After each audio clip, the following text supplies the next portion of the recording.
दोस्तों नमस्कार। आप सभी का आपके अपने YouTube चैनल करियर अड्डा फॉर यू में एक बार फिर से स्वागत है। दोस्तों, रेलवे में नौकरी की इच्छा रखने वालों के लिए बड़ी खुशखबरी है।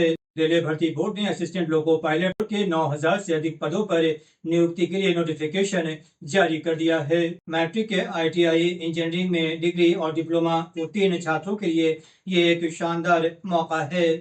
आज के इस वीडियो में हम इसी वैकेंसी के बारे में विस्तार से जानकारी साझा करेंगे। तो चलिए बिना कोई देर किए ये महत्वपूर्ण वीडियो शुरू करते हैं।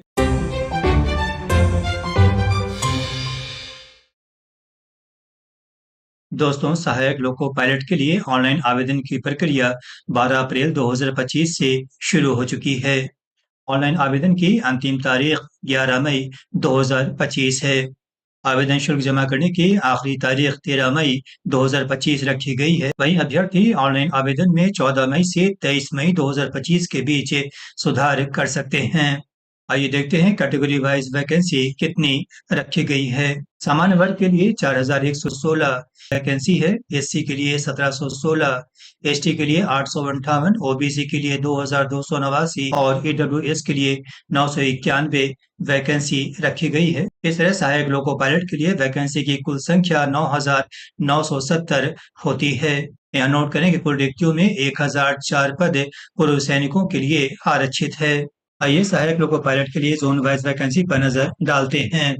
इसमें सेंट्रल रेलवे में कुल वैकेंसी 376 है। वहीं ईस्ट सेंट्रल रेलवे में कुल वैकेंसी 700 है। ईस्ट कोस्ट रेलवे में वैकेंसी की कुल संख्या 1461 है। ईस्टर्न रेलवे में 768 है। नॉर्थ सेंट्रल रेलवे में 508 है। नॉर्थ ईस्टर्न रेलवे में 100, नॉर्थ ईस्ट फ्रंट रेलवे में 125 है। नॉर्दर्न रेलवे में 521 है और नॉर्थ वेस्टर्न रेलवे में वैकेंसी की कुल संख्या 679 है। वहीं साउथ सेंट्रल रेलवे में वैकेंसी की कुल संख्या 989, साउथ ईस्ट सेंट्रल रेलवे में 568 है। साउथ ईस्टर्न रेलवे में 796, साउदर्न रेलवे में 510 है। वेस्ट सेंट्रल रेलवे में 759 है। वेस्टर्न रेलवे में 885 और मेट्रो रेलवे कोलकाता में वैकेंसी की कुल संख्या 225 है। इस तरह सहायक लोको पायलट के लिए वैकेंसी की कुल संख्या 9,970 होती है। जोन वाइज वैकेंसी यहाँ पर दी गई है। अभ्यर्थी वीडियो को पॉज कर इसे देख सकते हैं। रेलवे के अलग अलग जोन की वैकेंसी यहाँ पर दी गई है। अभ्यर्थी वीडियो को पॉज कर इसे देख सकते हैं। जोन वाइज वैकेंसी में मुजफ्फरपुर और पटना को पूर्व मध्य रेलवे में रखा गया है। वहीं रांची को पूर्व मध्य रेलवे और दक्षिण पूर्व रेलवे में रखा गया है। इन सभी जोन की वैकेंसी यहाँ पर दी गई है। अभ्यर्थी इस वीडियो को पॉज कर इसकी जानकारी ले सकते हैं। ये देखते हैं सहायक लोको पायलट के लिए एजुकेशनल क्वालिफिकेशन क्या रखा गया है। इसमें पहला है मैट्रिकुलेशन और NCVT SCVT से मान्यता प्राप्त संस्थान से ITI या मैट्रिकुलेशन और ITI के विभिन्न ट्रेडों में एक्ट अप्रेंटिसशिप कोर्स या मैट्रिकुलेशन और मैकेनिकल, इलेक्ट्रिकल, इलेक्ट्रॉनिक्स और ऑटोमोबाइल इंजीनियरिंग में 3 साल की डिग्री या डिप्लोमा। यह नोट करें कि उम्मीदवारों के पास ऑनलाइन आवेदन जमा करने की अंतिम तारीख तक मान्यता प्राप्त संस्थान विश्वविद्यालय से निर्धारित शैक्षणिक तकनीकी योग्यताएं होनी चाहिए। जो उम्मीदवार निर्धारित शैक्षणिक और तकनीकी योग्यता की अपनी अंतिम परीक्षा के परिणाम की प्रतीक्षा कर रहे हैं, उन्हें आवेदन नहीं करना चाहिए।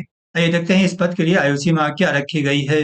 सामान्य वर्ग के लिए आयु सीमा 18 से 30 साल रखी गई है। वहीं SC ST के लिए 18 से 35 साल, OBC नॉन क्रीमी लेयर के लिए 18 से 33 साल, EWS के लिए 18 से 30 साल और पूर्व सैनिकों के लिए 18 से 38 साल आयु सीमा रखी गई है।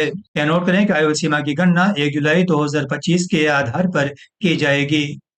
उम्मीदवारों को ध्यान रखना चाहिए कि उनके आवेदन में भरी गई जन्म तिथि वही होनी चाहिए जो उनके मैट्रिकुलेशन, SSLC या 10वीं पास या समकक्ष प्रमाण पत्र में दर्ज है। आइए देखते हैं एग्जामिनेशन फीस कितना रखा गया है। जनरल, OBC और EWS के लिए आवेदन शुल्क 500 रुपये रखा गया है। यह नोट करें कि प्रथम चरण की CBT में उपस्थित होने पर 500 रुपये के शुल्क में से 400 रुपये की राशि बैंक चार्ज काट कर उचित समय पर उम्मीदवारों को वापस कर दी जाएगी। वहीं SC ST महिलाओं, पूर्व सैनिकों, ट्रांसजेंडर, अल्पसंख्यक समुदायों और EBC के लिए आवेदन शुल्क 250 रुपये रखा गया है। यह नोट करें कि प्रथम चरण की CBT में उपस्थित होने पर 250 रुपये की राशि बैंक चार्ज काट कर उचित समय पर उम्मीदवारों को वापस कर दी जाएगी। ऑनलाइन फीस का भुगतान केवल internet banking, debit, credit card या UPI आदि के माध्यम से स्वीकृत होगा। किसी अन्य माध्यम से शुल्क भुगतान का कोई विकल्प नहीं है। आइए देखते हैं सिलेक्शन प्रोसेस कैसा रखा गया है। सहायक लोको पायलट के लिए चयन प्रक्रिया 5 चरणों में निम्न प्रकार से आयोजित की जाएगी। पहले चरण में सीबीटी 1 होगा, दूसरे चरण में सीबीटी 2 का आयोजन किया जाएगा। तीसरे चरण में कंप्यूटर आधारित योग्यता परीक्षा सीबैट होगी। चौथे चरण में दस्तावेज सत्यापन और पांचवें चरण में मेडिकल टेस्ट का आयोजन किया जाएगा। यह नोट करें कि सीबीटी 1 केवल सीबीटी 2 के लिए पात्र उम्मीदवारों को शॉर्टलिस्ट करने के लिए एक स्क्रीनिंग परीक्षा होगी। फाइनल मेरिट लिस्ट तैयार करते समय सीबीटी 1 के अंकों की गणना नहीं की जाएगी। आइए देखते हैं प्रथम चरण सीबीटी 1 किस प्रकार से आयोजित किया जाएगा। इसमें गणित, मानसिक क्षमता, सामान्य विज्ञान और सामान्य जागरूकता से प्रश्न पूछे जाएंगे। सीबीटी 1 में कुल 75 प्रश्न पूछे जाएंगे। प्रत्येक प्रश्न 1 नंबर का होगा। सीबीटी 1 की कुल अवधि 60 मिनट की होगी। सीबीटी 1 के लिए प्रश्न बहुविकल्पीय उत्तरों के साथ वस्तुनिष्ठ प्रकार के होंगे। कई पारियों में आयोजित किए गए सीबीटी 1 के लिए अंकों का सामान्यीकरण किया जाएगा। यह नोट करें कि सीबीटी 1 में नेगेटिव मार्किंग का प्रावधान किया गया है। प्रत्येक गलत उत्तर के लिए 1/3 अंकों की कटौती की जाएगी। आइए देखते हैं सीबीटी 2 किस प्रकार से आयोजित किया जाएगा। सीबीटी 2 में 2 भाग होंगे। पहले भाग में निम्न प्रकार से प्रश्न पूछे जाएंगे। इसमें गणित, सामान्य बुद्धिमत्ता और तर्क, बुनियादी विज्ञान और इंजीनियरिंग से सवाल पूछे जाएंगे। सीबीटी 2 के पहले भाग में कुल 100 प्रश्न पूछे जाएंगे। प्रत्येक प्रश्न 1 नंबर का होगा। सीबीटी 2 के इस भाग की कुल अवधि 90 मिनट की होगी। प्रश्न वस्तुनिष्ठ प्रकार के होंगे। कई पारियों में आयोजित किए गए सीबीटी 2 के लिए अंकों का सामान्यीकरण किया जाएगा। यह नोट करें कि सीबीटी 2 में नेगेटिव मार्किंग का प्रावधान किया गया है। प्रत्येक गलत उत्तर के लिए 1/3 अंकों की कटौती की जाएगी। ये देखते हैं सीबीटी 2 के दूसरे भाग में किस तरह से प्रश्न पूछे जाएंगे। सीबीटी 2 के दूसरे भाग में निम्न प्रकार से प्रश्न पूछे जाएंगे। ये केवल एक योग्यता परीक्षा होगी जिसमें प्रशिक्षण महानिदेशालय डीजीटी के द्वारा निर्धारित विभिन्न ट्रेड के पाठ्यक्रम से प्रश्न पूछे जाएंगे। इस परीक्षा के लिए सभी वर्गों के लिए क्वालिफाइंग मार्क्स 35% रखा गया है। वे सभी अभ्यर्थी जो कि अलग अलग ट्रेड्स के सिलेबस की जानकारी प्राप्त करना चाहते हैं, वे आसानी से विभिन्न तकनीकी ट्रेडों के पाठ्यक्रम के लिए प्रशिक्षण महानिदेशालय जीओआई की वेबसाइट https://dgt.gov.in पर जाकर प्राप्त कर सकते हैं। डिग्री और डिप्लोमा उम्मीदवारों को अपने इंजीनियरिंग अनुशासन के अनुसार सूचीबद्ध ट्रेडों की सूची में से एक ट्रेड का चयन करना होगा। सीबीटी 2 के भाग बी योग्यता परीक्षण के लिए ट्रेड विषय का योग्यतावार समूहन यहाँ पर दिया गया है। अभ्यर्थी वीडियो को पॉज कर इसकी जानकारी ले सकते हैं। आइए देखते हैं कंप्यूटर आधारित योग्यता परीक्षण सीबैट किस प्रकार से आयोजित किया जाएगा। कंप्यूटर आधारित योग्यता परीक्षण सीबैट का आयोजन केवल हिंदी और अंग्रेजी में किया जाएगा। सीबैट के लिए नेगेटिव मार्किंग नहीं होगी। सभी उम्मीदवारों को प्रत्येक टेस्ट बैटरी में अलग अलग 42 अंकों का न्यूनतम क्वालिफाइंग मार्क्स प्राप्त करना होगा। सीबैट में अर्हता प्राप्त करने वाले उम्मीदवारों को लेकर ही मेरिट लिस्ट तैयार की जाएगी। सीबीटी 2 के भाग ए में प्राप्त अंकों के लिए 70% वेटेज और सीबैट में प्राप्त अंकों के लिए 30% वेटेज दिया जाएगा। यह नोट करें कि सीबीटी 2 के लिए चयनित उम्मीदवारों को आरआरबी की आधिकारिक वेबसाइट के साथ एसएमएस और ईमेल के माध्यम से भी सूचित किया जाएगा ताकि वे अपने ई कॉल लेटर डाउनलोड कर सकें। ये देखते हैं डॉक्यूमेंट वेरिफिकेशन किस प्रकार से किया जाएगा।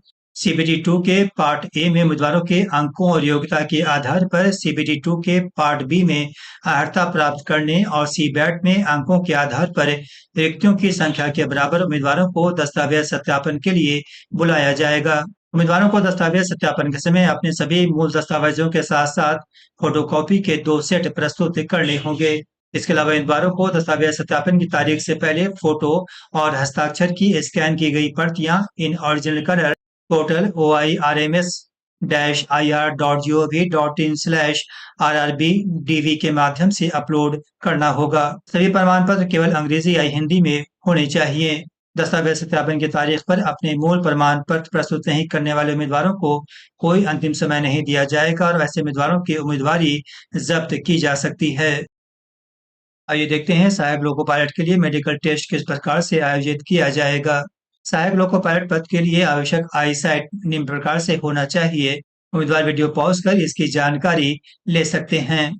यह नोट करें कि जिन उम्मीदवारों ने लेसिक सर्जरी या अपवर्तक त्रुटि को ठीक करने के लिए कोई अन्य शल्य चिकित्सा प्रक्रिया करवाई है, वे एएलपी पद के लिए पात्र नहीं होंगे। उम्मीदवारों को विशेष रूप से ध्यान रखना चाहिए कि एएलपी पद के लिए कड़े चिकित्सा मानक हैं, इसलिए उम्मीदवारों को यह सुनिश्चित करना चाहिए कि उनकी फिटनेस और आईसाइट चिकित्सा मैनुअल में वर्णित निर्धारित आवश्यकताओं के अनुसार है। जो उम्मीदवार इस पद के लिए मेडिकली अनफिट पाए जाते हैं, उन्हें कोई वैकल्पिक नियुक्ति नहीं दी जाएगी। अगर कोई उम्मीदवार अपनी प्रारंभिक चिकित्सा परीक्षा के दौरान पद के लिए आवश्यक चिकित्सा मानकों को प्राप्त करने में विफल रहता है, तो उसे निर्धारित शुल्क के भुगतान पर निर्धारित शर्तों के साथ मेडिकल अपील करने का एक अंतिम अवसर दिया जा सकता है। उम्मीदवारों को संपूर्ण चिकित्सा मानकों के लिए भारतीय रेलवे चिकित्सा मैनुअल खंड 1 का अध्याय 5 पढ़ने की सलाह दी जाती है, जिसे www.indianrailways.gov.in पर देखा जा सकता है।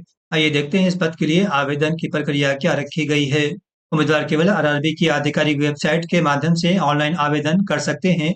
उम्मीदवार केवल एक आरआरबी के लिए आवेदन के पात्र हैं। एक बार आवेदन करने के बाद आरआरबी का चयन अंतिम होगा। एक से अधिक आरआरबी में आवेदन करने पर सभी आवेदन अस्वीकार कर दिए जाएंगे। ऑनलाइन आवेदन को अंतिम रूप से जमा करने के बाद अगर कोई उम्मीदवार किसी भी विवरण को बदलना या सही करना चाहता है, तो वो प्रत्येक बार ₹250 का गैर वापसी योग्य मॉडिफिकेशन फी का भुगतान कर ऐसा कर सकता है।